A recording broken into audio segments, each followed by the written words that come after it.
right, hey, so this video, I want to share with you what I've been up to over the last, 12 to 24 hours looking into crypto world. Again, welcome to the channel. My name is Justin. You're here with Fast Entrepreneur.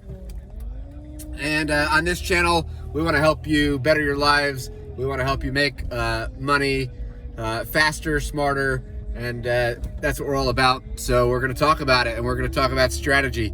And speaking of strategy, and this is what I wanted to talk to you about, my reflections over the last 12 to 24 hours, I dug a little deeper because I really wanted to understand more of the mindset of Mr. Micro Strategy himself, Michael Saylor. And I also wanted to dive deeper into the man, the legend, the owner of the Mavs, the shark from Shark Tank. That's right, Mr. Mark Cuban. And I wanted to check out what they're both thinking and doing in the blockchain and crypto space. And that's what this video is all about. So without further ado, if you don't know who they are, then let me just take just a quick second and I'll just kind of brief you. But we'll start with Mark Cuban. Mark Cuban, he's a billionaire. He is very, very well known in mainstream. He's been on a very successful show called Shark Tank, which they invest in entrepreneurs that have different ideas. Anyways, but he's also, if you don't know this about him, this guy has got his hands in everything, and he's been this way probably ever since he was out of the womb. He was heavily involved in the early internet, and so I was watching an interview the other day with him and CZ from Binance. And if you don't know who CZ is, then here you go. So right now in the cryptocurrency space, there's two major centralized exchanges: Coinbase here in the US and Binance in China. CZ, that's the Binance guy. Okay, he is the guy, the CEO. He is the man.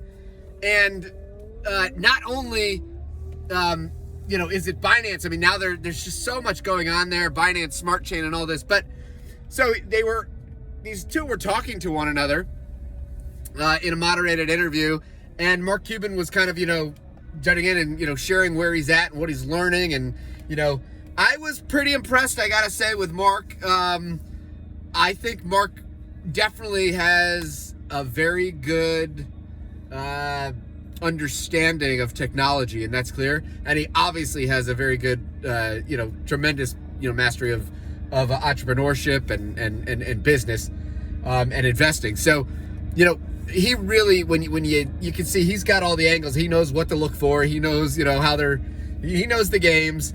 And so it was really interesting for him to talk about blockchain.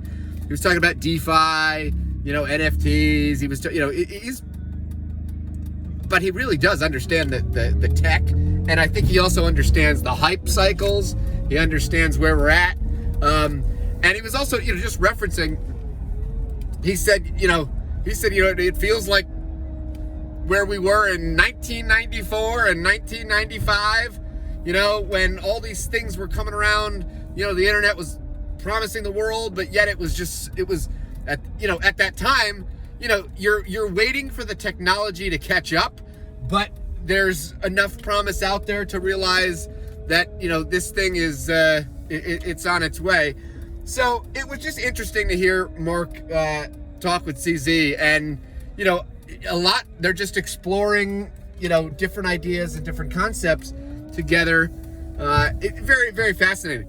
And that brings me to Michael Saylor. And Michael Saylor, if you don't know Michael Saylor, I think he's a fascinating dude. And to be real, when I first came across Michael Saylor, and I knew that he was, putting some of his personal, investments and micro strategy, that were buying up some Bitcoin and the big moves, I thought to myself, okay, here's a $1 billion company. Here's a very wealthy guy. I didn't quite know what to make of him. I knew that he was, he was joining the ranks of the crypto people, but I wanted to kind of dive further into, how he got there. And he's fascinating. I think he's one of those, eccentric, super, super brilliant guy. And if you just watch some of the stuff that he's putting out, he understands things in a way that I don't think many traditional folks do. And so what I took away from that is, his moment was, he said, because they were kind of asking, okay, well, when did you have your moment? When did you figure this out? And he said, well, basically, you got this bug going around the world. It's, people are sitting home, there's unemployment, and, Main Street people are losing their jobs, production's down. And yet, at the same time, countries around the world, central banks printing money, and stock markets are rising. And so, he realized there was a disconnect, and he's like, well, what do I want to own that for? And he's talking about this fiat. And I think he realized, hey, maybe there's another hedge. And so he dove back into the Bitcoin world. And I think he just realized it was time to pull the trigger. And I found, I think he is definitely a thought leader. And I think, he is sharing this. I don't know if this is, I don't anticipate, I guess this is what I do anticipate. I anticipate that it's not going to be, an avalanche of 100% of, countries and companies and people and everybody just jump on like this, because it's a paradigm shift.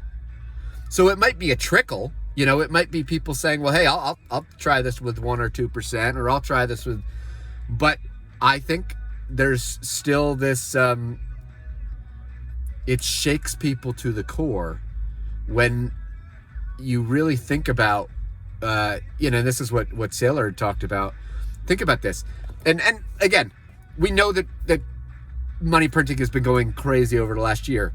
Hopefully this, will normalize, stabilize, and, we'll kind of get back to something. But, he said, well, okay, let's say it was 25% money printing this year, but let's say, and, different countries are different.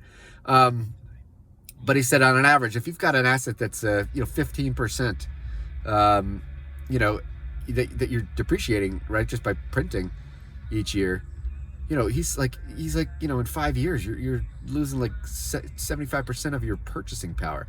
I mean, think of that. And he called it an urgent message. He said, when people realize this, and, he made some interesting arguments. He said, think about like CPI, right? Consumer Price Index. This tracks the price of goods and how much they increase or, over time or decrease, whatever it might be. But it doesn't include food and energy, which is kind of the two major necessities. I mean, energy and food, right? This is what humans need.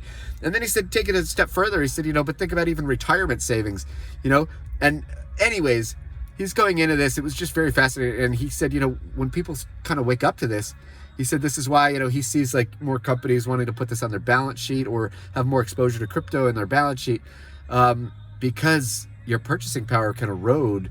And we're not talking over, 10, 20, 30, 40 years.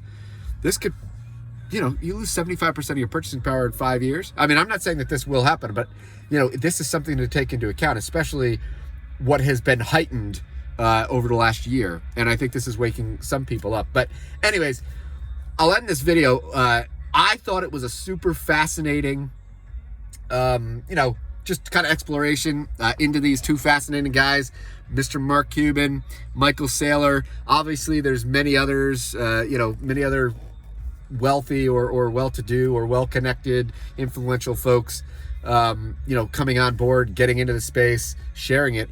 But I like to follow thought leaders, and that was a deeper dive. Glad I did it. So anyways, that's all I got. Peace, be blessed, and until next time, see ya.